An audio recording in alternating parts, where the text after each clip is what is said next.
Les 12 coups de midi, le maître de midi Stéphane envoie un tacle à ses détracteurs. Indétrônable depuis 2 mois dans les 12 coups de midi, Stéphane se dévoile un peu plus à chacun de ses passages sur le plateau de TF1.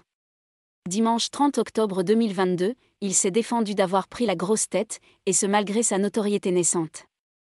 Depuis le 20 août 2022, Stéphane règne en maître de midi sur TF1. À chacun de ses passages dans les 12 coups de midi, il se montre de plus à son aise et se dévoile. Le candidat se confie sur sa vie privée, sa famille et ses enfants.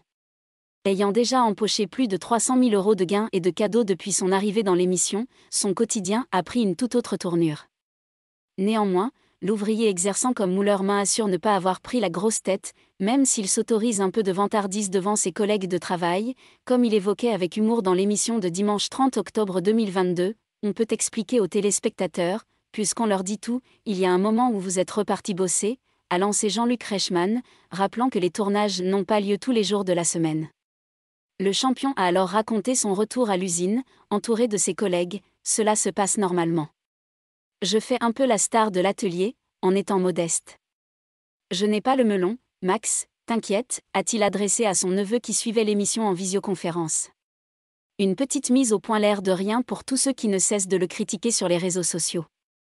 Stéphane, je mets en avant notre métier. Quand il ne brille pas sur le plateau des 12 coups de midi, Stéphane exerce son métier de mouleur-main dans une usine de la Haute-Marne. Vraisemblablement heureux pour Stéphane, ses collègues sont même fiers de voir l'un des leurs passer à la télévision, a-t-il confié, je mets en avant notre métier qui n'est pas assez médiatisé.